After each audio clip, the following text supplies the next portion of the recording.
지금 하던 일을 잠깐 멈추고 자리에서 일어나 현관문 쪽으로 걸어가 보세요. 그리고 문 위쪽을 천천히 올려다 보십시오. 거기에 무엇이 있습니까? 아무것도 없다면 오늘 이 영상은 당신을 위한 것입니다.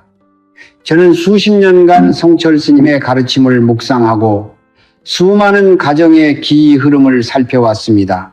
그 긴 세월 동안 제가 깨달은 진실이 하나 있습니다.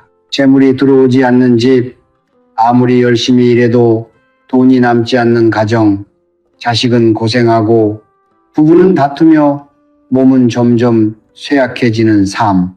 그 모든 고통의 시작점은 대부분 단 한 곳에 있었습니다. 바로 현관문입니다.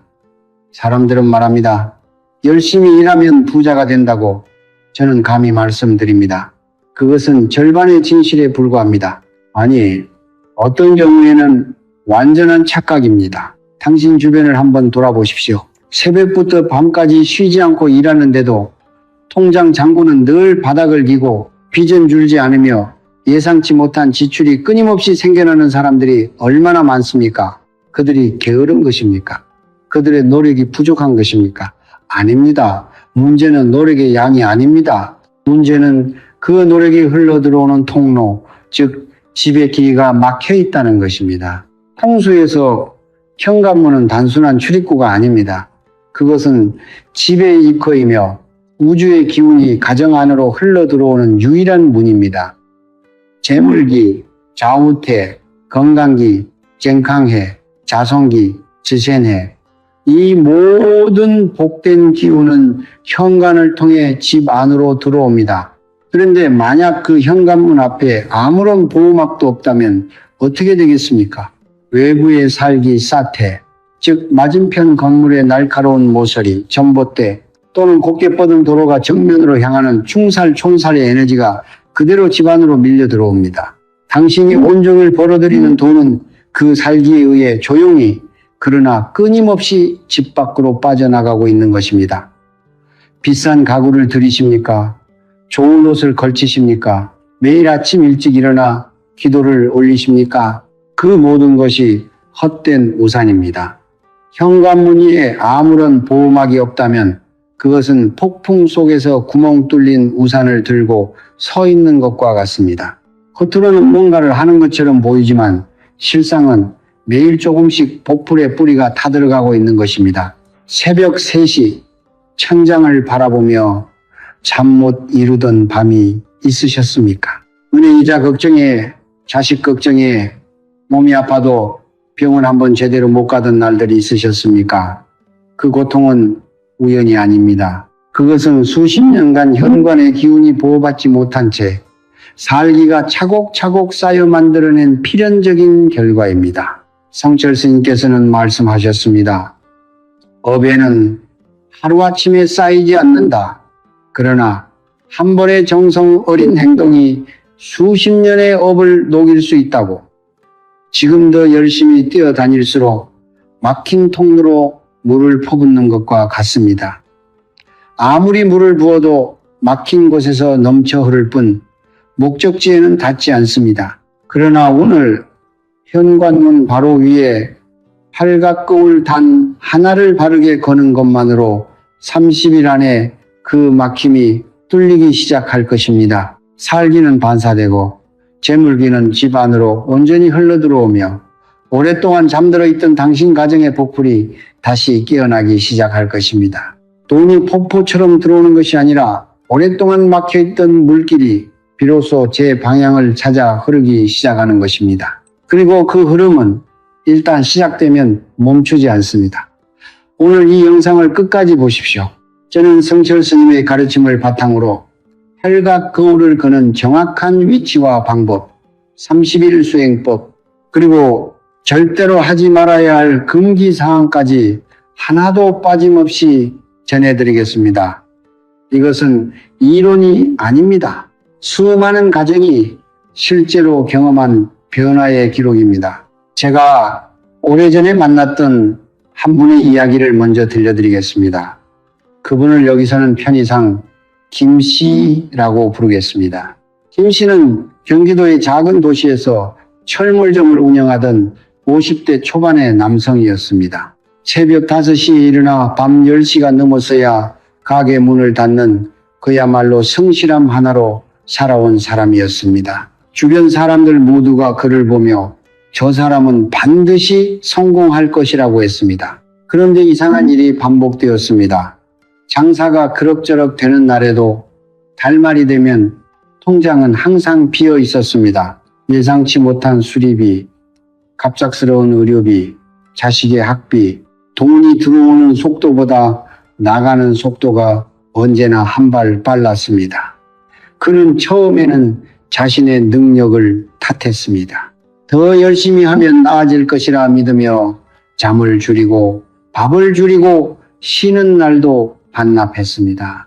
하지만 5년이 지나도 10년이 지나도 상황은 크게 달라지지 않았습니다. 오히려 몸이 먼저 망가지기 시작했고 부부 사이에는 돈 문제로 인한 갈등이 쌓여갔으며 큰아들은 취업이 안 되어 집에서 방황하고 있었습니다.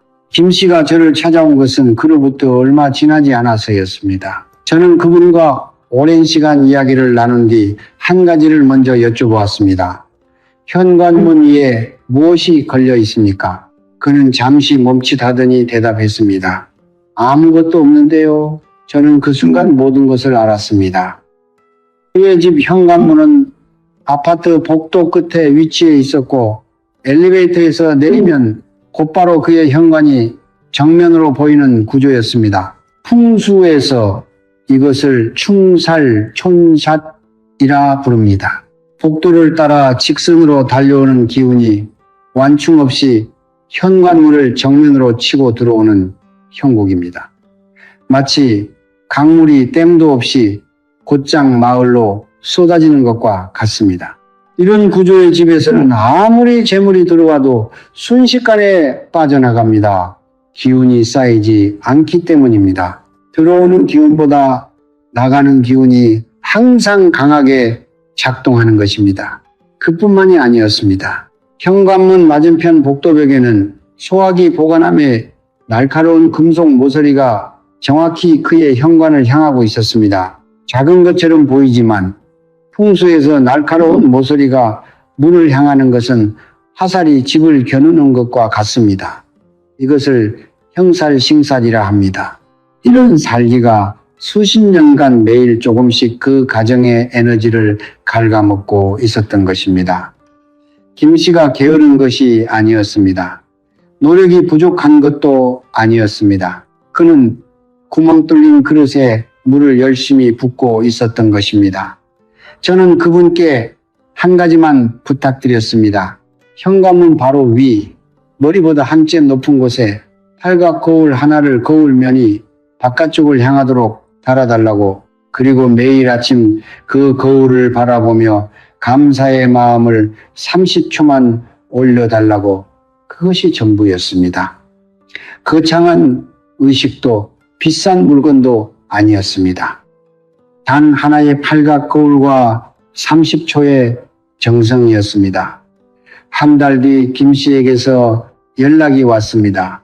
목소리가 달라져 있었습니다. 오랫동안 지지부진하던 거래처 계약이 갑자기 성사되었고 큰아들이 면접을 보러 다니기 시작했으며 몇 년째 갈등이 이어지던 아내와의 관계도 묘하게 부드러워지고 있다고 했습니다. 그는 말했습니다. 스님, 거울 하나가 이렇게 달라질 줄은 정말 몰랐습니다. 저는 이렇게 답했습니다. 거울이 달라지게 한 것이 아닙니다. 당신의 정성이 막혀있던 기운의 길을 열기 시작한 것입니다.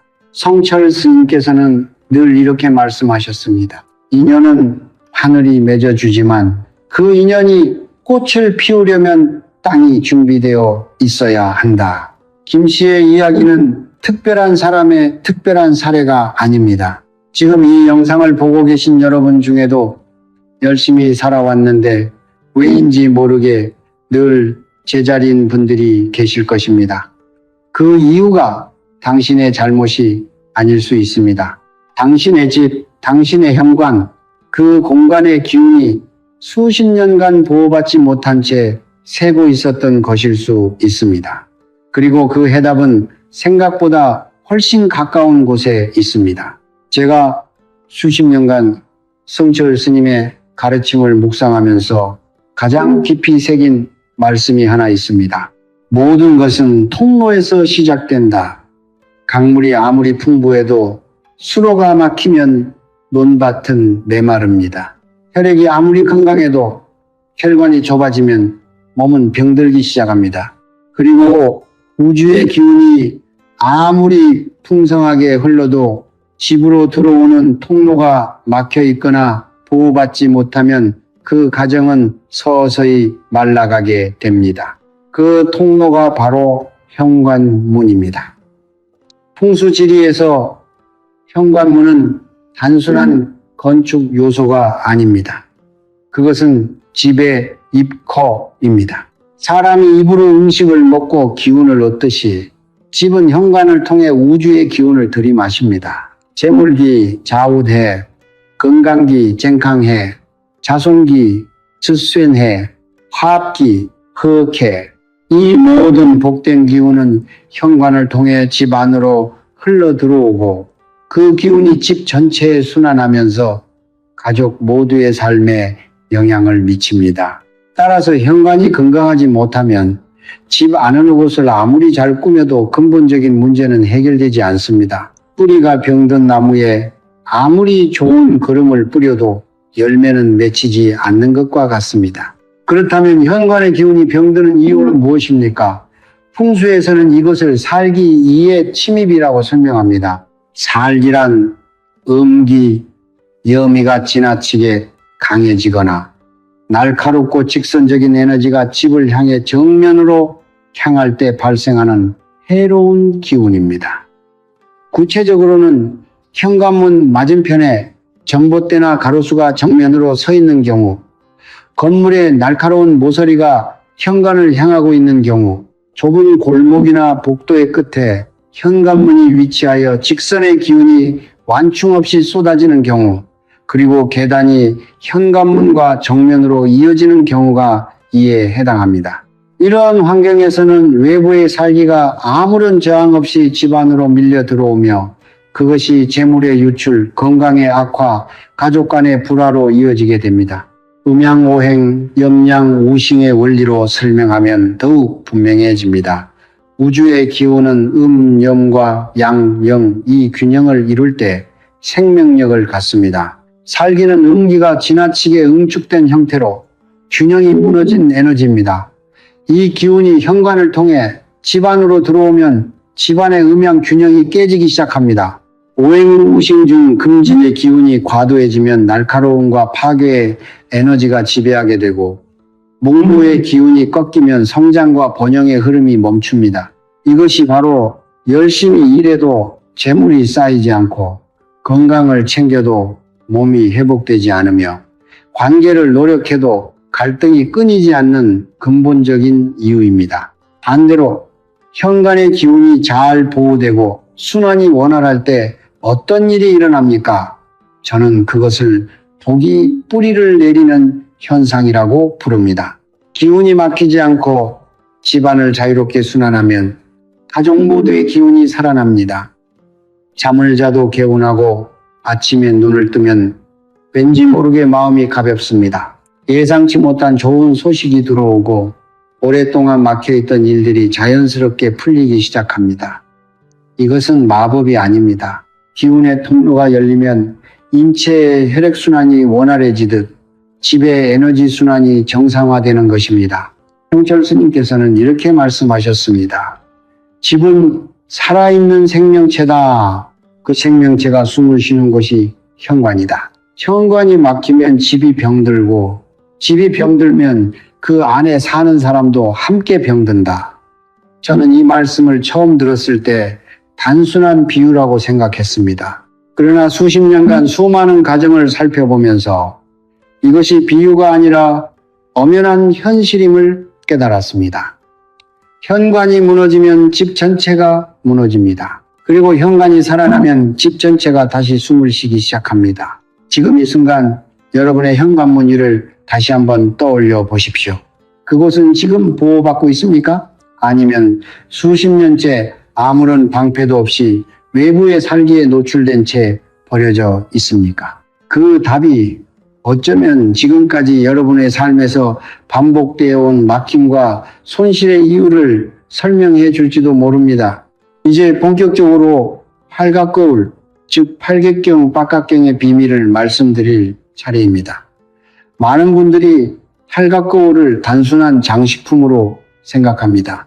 혹은 미신적인 물건으로 여기며 거부감을 느끼시는 분들도 있습니다. 그러나 저는 오늘 성철 스님의 가르침과 수천 년의 동양 철학이 이 작은 거울 하나에 어떤 우주적 원리를 담아 두었는지를 차분하게 설명해 드리겠습니다. 이것을 이해하고 나면 팔각거울이 단순한 물건이 아니라 하나의 살아있는 에너지 도구임을 깨닫게 되실 것입니다. 팔각거울의 핵심은 그 형태에 있습니다. 왜 원형도 아니고 사각형도 아닌 하필 팔각바적입니까? 이것은 결코 우연이 아닙니다. 팔각은 동양 철학의 가장 근본적인 체계인 팔계박과를 상징합니다. 팔계는 주역저에서 비롯된 개념으로 우주의 모든 현상을 8가지 근본 기운으로 나눈 것입니다. 건, 재는 하늘과 아버지, 곤, 구는 땅과 어머니, 진, 재는 우레와 장남, 손, 랭은 바람과 장녀, 감, 간은 물과 중남, 이, 리는 불과 중녀, 간, 그은 산과 소남, 태, 뒤는 연못과 소녀를 각각 상징합니다. 이 8가지 기운이 균형을 이룰 때 비로소 우주는 조화를 이루고 인간의 삶에 번영이 찾아온다고 동양 철학은 수천 년에 걸쳐 가르쳐 왔습니다. 팔각 거울은 이 8가지 기운을 한 몸에 품고 있습니다.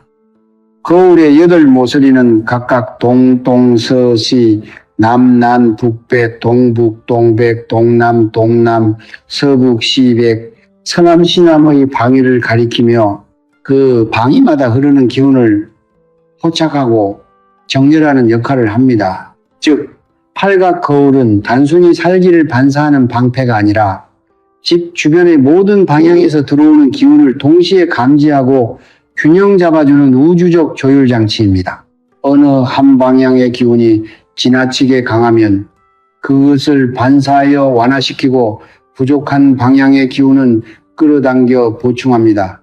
이것이 바로 팔각 거울이 수천 년간 동아시아 전통 풍수에서 가장 강력한 비보 도구로 사용되어 온 이유입니다. 거울의 소재도 중요합니다. 전통적으로 팔계경은 청동, 청통으로 만들어졌습니다. 청동은 오행에서 금진에 해당하며 금의 기운은 날카로운 살기를 차단하고 정화하는 성질을 지닙니다. 현대에는 유리 거울이 주로 사용되지만 거울면이 빛을 반사하는 원리는 동일합니다. 빛은 양기 영의 상징이며 거울이 빛을 반사하듯 살기를 반사하여 집 안으로 들어오지 못하게 막는 것입니다. 어둠 속에 촛불을 켜면 어둠이 물러가듯 팔각 거울의 반사면은 음기로 가득 찬 살기를 양기의 힘으로 되돌려 보냅니다. 또한 팔각 거울은 단순히 방어적인 역할만 하는 것이 아닙니다. 그것은 동시에 좋은 기운을 집 안으로 끌어당기는 흡인력을 지닙니다. 풍수에서 거울은 기운을 모으는 그릇이기도 합니다. 팔각의 형태가 8방위의 기운을 고르게 감지하기 때문에 재물기, 건강기, 자손기가 현관을 통해 들어올 때 팔각 거울은 그 기운을 증폭시켜 집안 깊숙이 안내하는 역할을 합니다.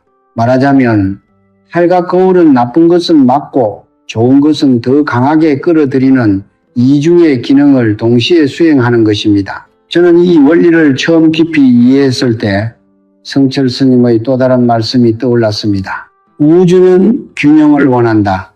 인간이 그 균형을 돕는 작은 행동을 할 때 우주는 그 정성에 화답한다.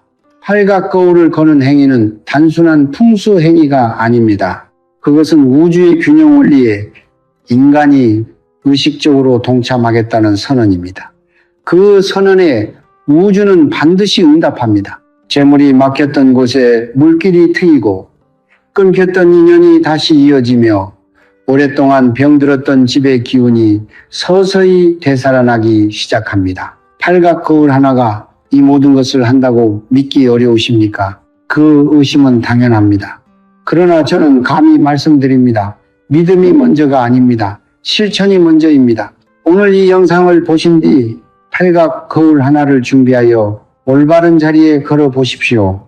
그리고 30일 뒤 여러분의 삶에 어떤 변화가 찾아오는지를 직접 확인하십시오. 수천 년의 지혜는 이론으로 증명되는 것이 아니라 삶으로 경험되는 것입니다. 아무리 좋은 씨앗도 잘못된 땅에 심으면 싹을 틔우지 못합니다. 팔각 거울도 마찬가지입니다.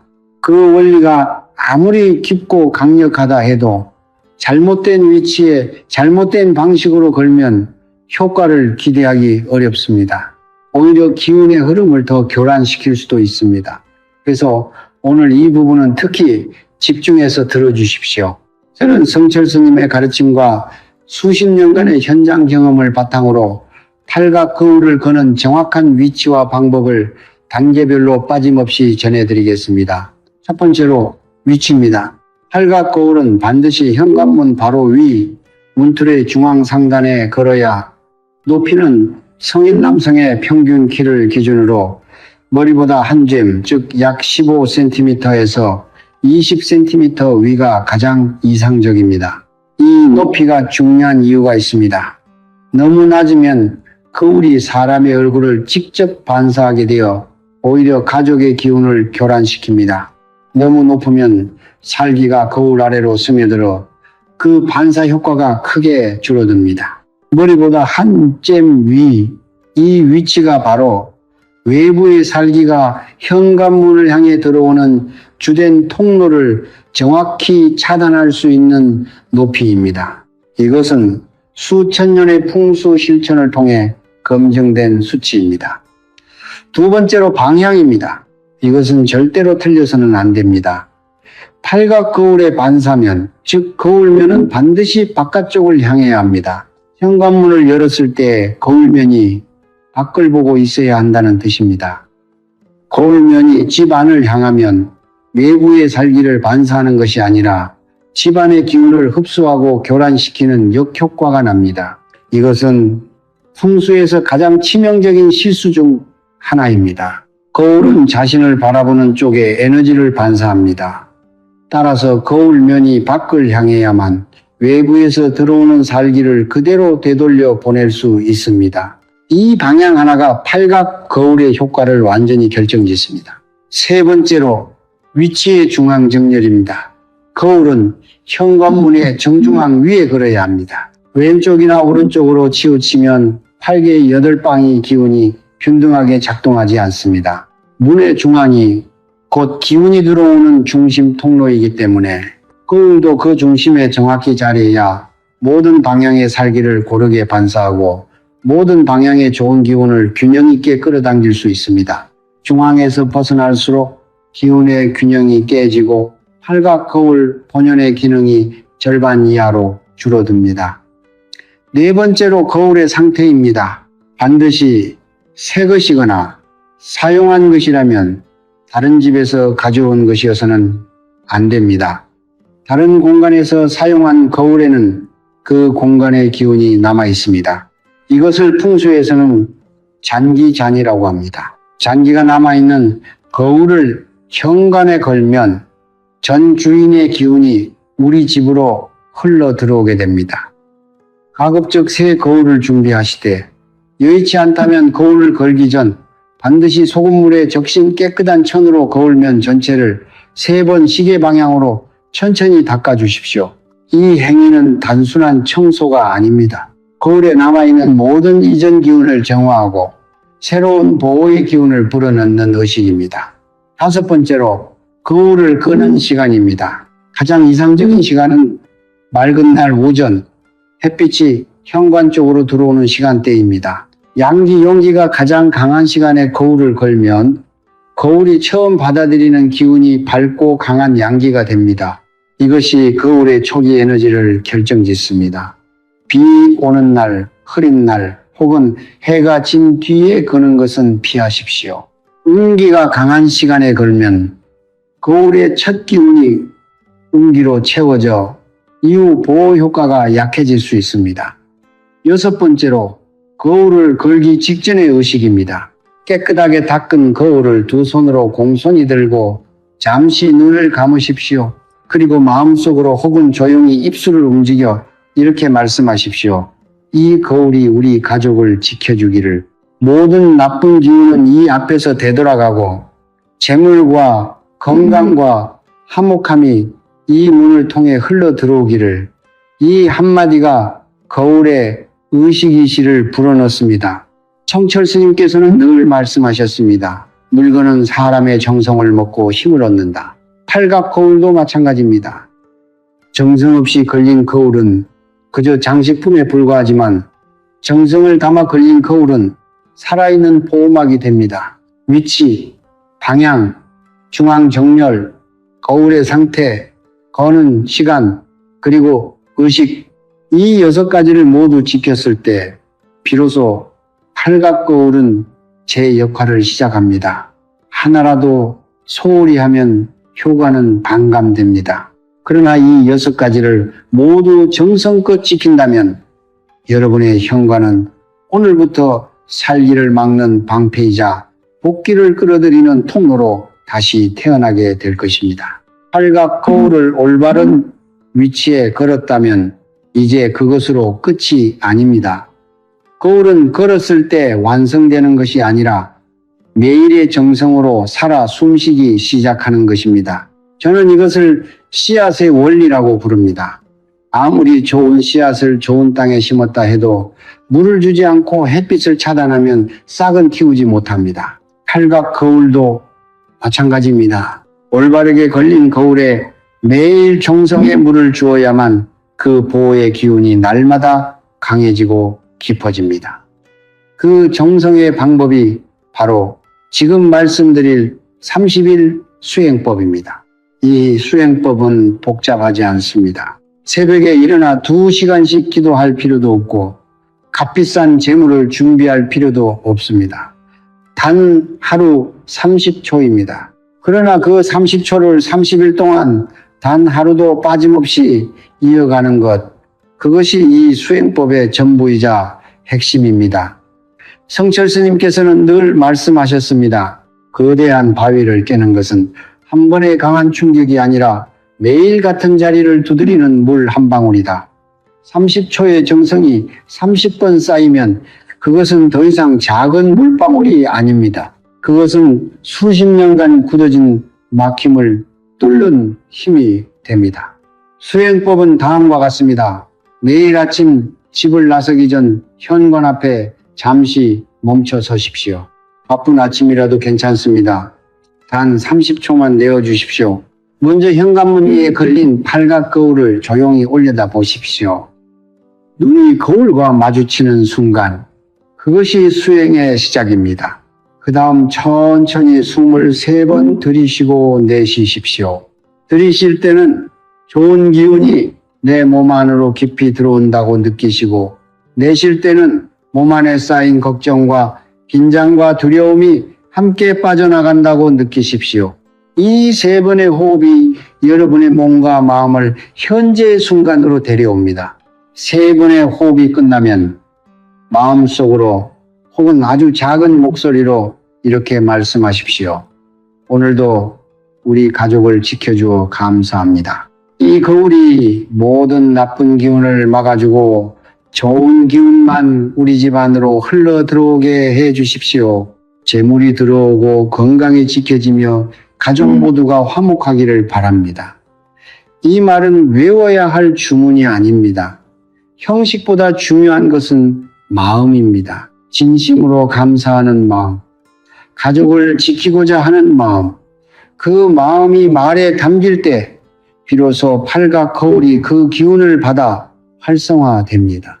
그리고 집을 나서기 전 마지막으로 현관 주변을 한번 눈으로 훑어보십시오.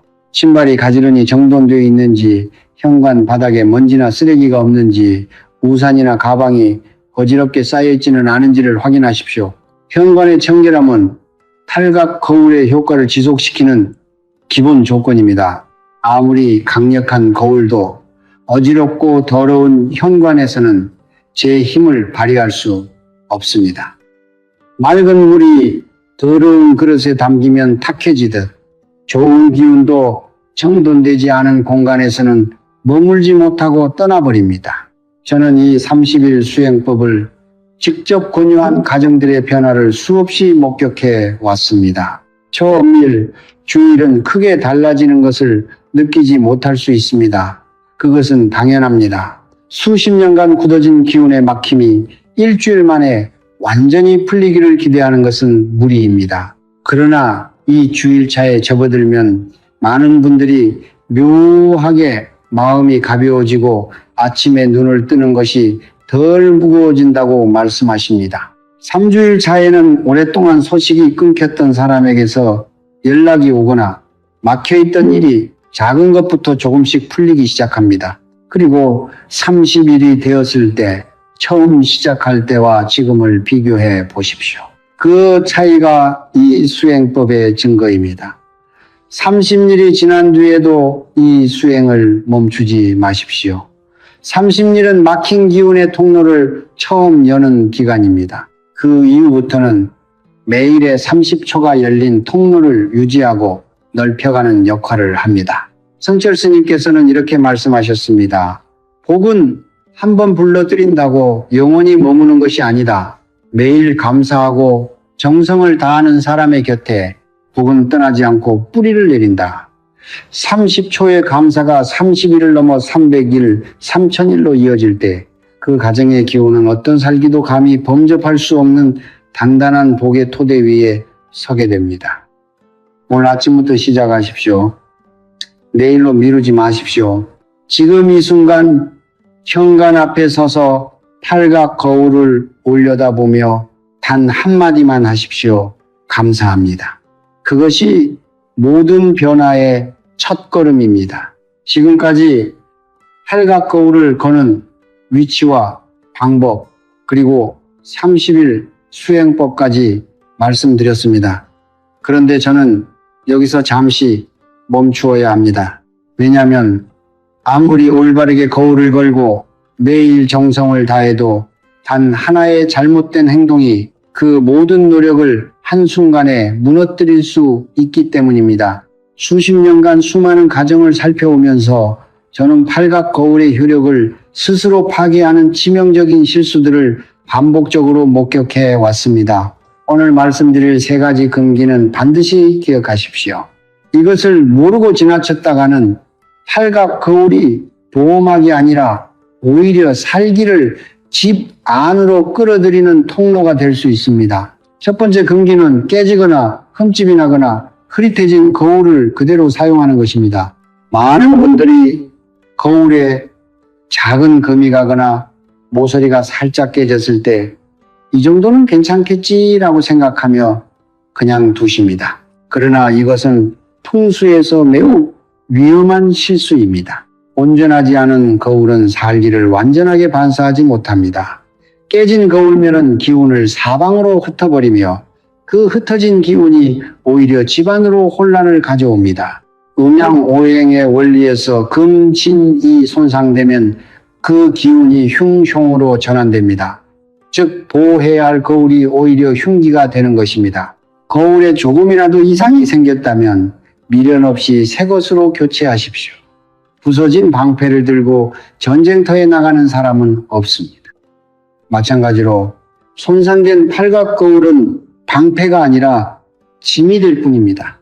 또한 오랜 시간이 지나 거울면이 흐릿해지거나 뒷면에 은박이 떠오르기 시작하면 그것 역시 즉시 교체해야 합니다. 맑고 선명하게 반사할 수 없는 거울은 이미 제 역할을 잃은 것입니다. 두 번째 금기는 거울면을 집 안쪽으로 향하게 거는 것입니다. 앞서 방향의 중요성을 말씀드렸지만 이것은 아무리 강조해도 지나치지 않기에 금기의 항목으로 다시 한번 단호하게 말씀드립니다. 거울면이 집안을 향하면 그 거울은 외부의 살기를 막는 것이 아니라 집안의 기운을 흡수하고 반사합니다. 가족의 기운, 재물의 기운, 건강의 기운이 거울에 의해 집 밖으로 되튕겨 나가는 것입니다. 이것은 마치 방어를 위해 세운 성벽이 오히려 아군을 향해 무기를 겨누는 것과 같습니다. 특히 거울면이 식탁이나 침실 방향을 향하게 되면 그 방향의 기운이 가장 먼저 교란됩니다. 식탁 방향이면 재물기가 흩어지고 침실 방향이면 건강기와 부부 화합의 기운이 불안정해집니다. 거울을 걸 때 그리고 매달 한 번씩 거울의 방향을 반드시 확인하는 습관을 가지십시오. 혹시 생활 중 거울이 틀어지거나 방향이 바뀌었다면 즉시 바로잡아야 합니다. 세 번째 금기는 현관 주변의 청결과 정돈을 소홀히 하는 것입니다. 이것은 팔각 거울 자체의 문제가 아니라 거울이 활동하는 공간의 문제입니다. 아무리 강력한 팔각 거울을 걸었다 해도 현관이 어둡고 어지럽고 더럽다면 거울의 효과는 극도로 제한됩니다. 풍수에서 현관의 어둠은 음기의 축적을 의미합니다. 신발이 뒤집혀 있거나 쌓여 있으면 기운의 흐름이 막힙니다. 우산이나 짐이 현관 바닥에 어지럽게 놓여 있으면 재물기가 그 어수선함에 걸려 집 안으로 들어오지 못합니다. 그리고 현관에 죽은 식물이나 부서진 물건이 방치되어 있으면 그것이 음기의 진원지가 되어 팔각 거울이 반사한 살기보다 더 강한 흉기를 내부에서 만들어냅니다. 팔각 거울은 외부의 살기를 막는 첫 번째 방어선이지만 내부의 음기는 거울이 관여할 수 있는 영역 밖에 있습니다. 따라서 현관은 항상 밝게 유지하고 신발은 가지런히 정돈하며 불필요한 물건은 현관에 두지 않는 것이 팔각 거울의 효력을 온전히 살리는 필수 조건입니다. 현관의 전구가 나갔다면 오늘 당장 교체하십시오. 밝음은 양기 양이의 기본입니다. 성철 스님께서는 이런 말씀을 자주 하셨습니다. 아무리 좋은 약도 썩은 그릇에 담으면 독이 된다. 팔각 거울이 아무리 강력한 풍수 도구라 해도 이 세 가지 금기를 어기면 그것은 보호막이 아니라 독이 됩니다. 깨진 거울, 잘못된 방향, 어지러운 현관, 이 세 가지 중 하나라도 해당된다면 지금 당장 바로잡으십시오. 지금 이 순간이 바로 변화의 시작점입니다. 잘못을 알고도 고치지 않는 것, 그것이야말로 가장 큰 금기입니다. 지금까지 팔각 거울의 원리와 위치, 수행법과 금기까지 모두 말씀드렸습니다. 그런데 저는 이 모든 것을 전해드리면서 한 가지 가장 중요한 것을 마지막에 남겨두었습니다. 팔각 거울보다 더 강력한 것, 어떤 풍수 도구보다 더 근본적인 것, 바로 이것을 빠뜨리면 나머지 모든 것이 껍데기에 불과합니다. 그것은 바로 정성스러운 마음입니다. 성철 스님의 가르침 전체를 단 한 문장으로 압축하라고 한다면 저는 주저없이 이렇게 말씀드리겠습니다. 재물은 저절로 오지 않는다. 정성스러운 영혼과 기운이 트인 공간이 끌어당기는 것이다. 저는 수십 년간 수많은 가정을 살펴오면서 한 가지 변하지 않는 진실을 목격했습니다. 팔각 거울을 걸었지만 변화가 없는 집이 있었습니다. 처음에는 거울의 위치 때문인가 방향 때문인가 살펴보았습니다. 그러나 대부분의 경우 문제는 거울이 아니었습니다. 문제는 거울을 건 사람의 마음이었습니다. 반신반의하며 걸었거나 귀찮은 듯 아무렇게나 걸었거나 아니면 거울을 걸고 난 뒤 단 한 번도 감사한 마음을 올리지 않은 경우였습니다.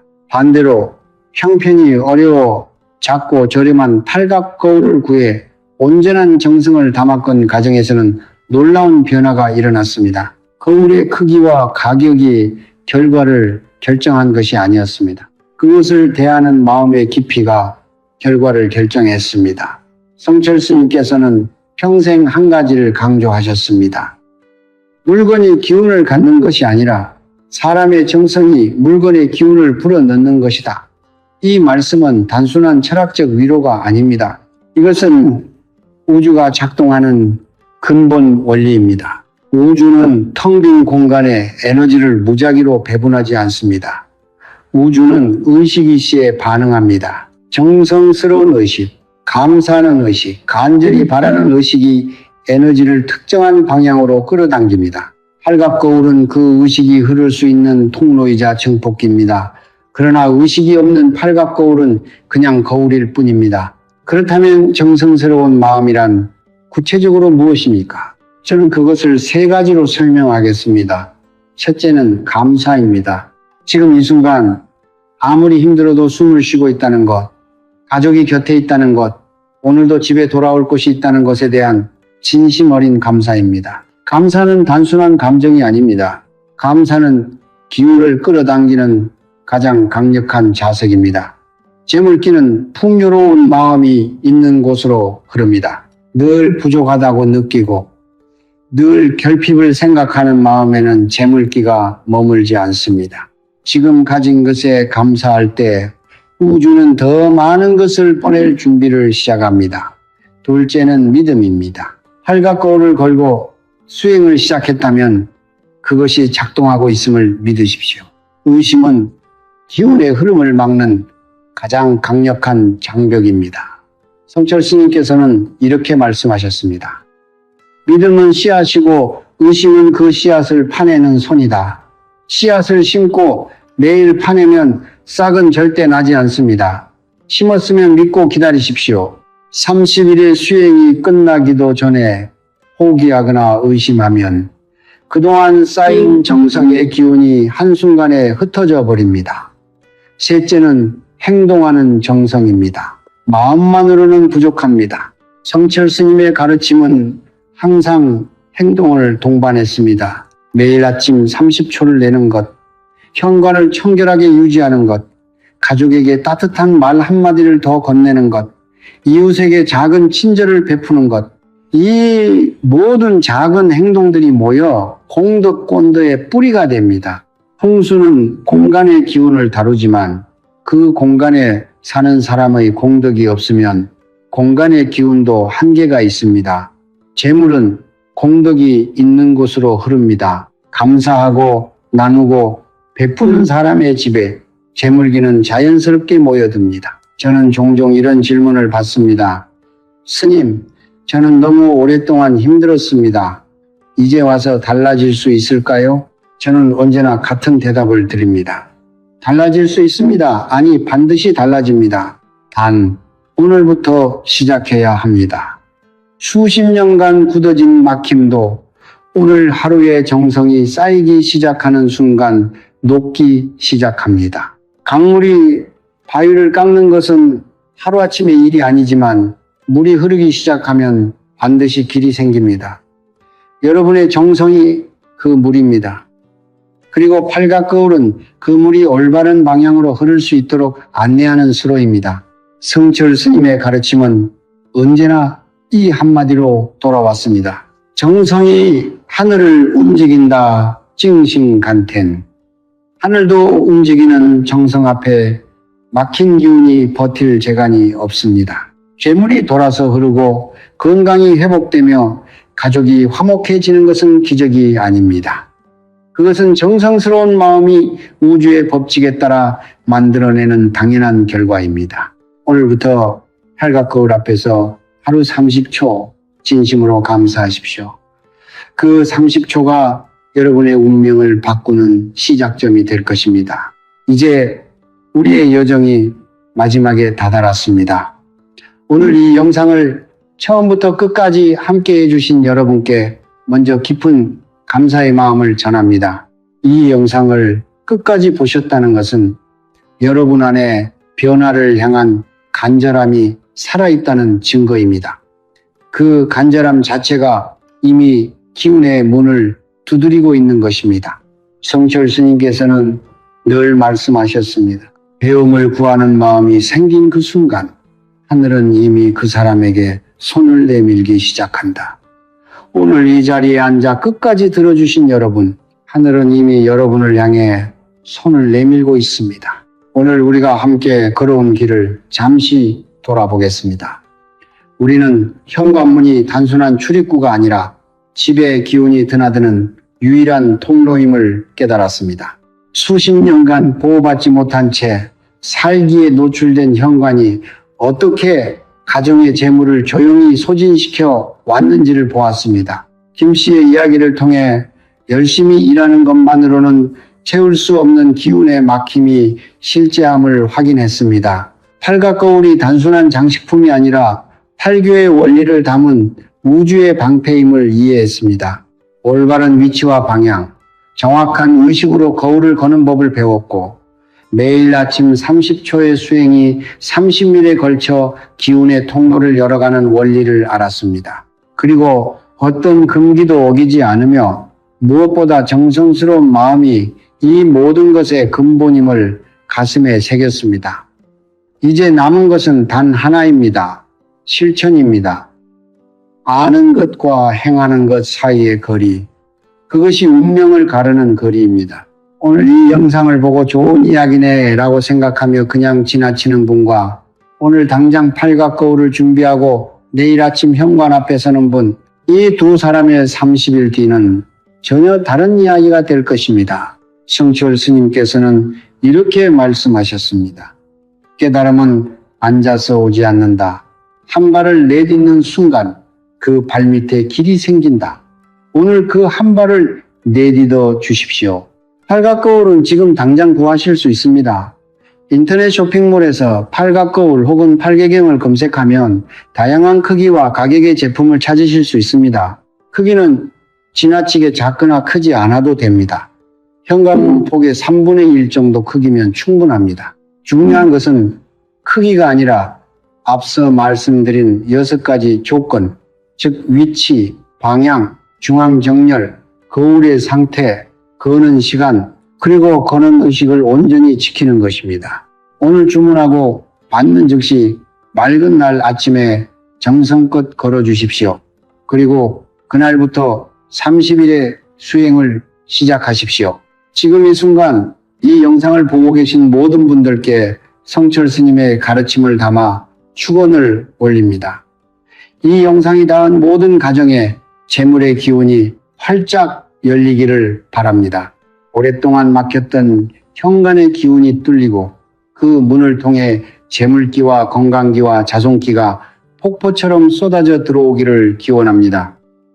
빚에 시달려 잠 못 이루던 밤이 끝나고 통장에 돈이 쌓이기 시작하며 자식들의 앞길이 환하게 열리기를 축원합니다. 몸이 아팠던 분은 기운을 회복하시고 관계가 틀어졌던 분은 화해의 문이 열리며 오랫동안 외로웠던 분은 따뜻한 인연이 찾아오기를 빕니다. 선물하십시오. 정벌하십시오. 이 영상이 도움이 되셨다면 지금 바로 구독 버튼과 좋아요를 눌러주십시오. 구독과 좋아요는 단순한 클릭이 아닙니다.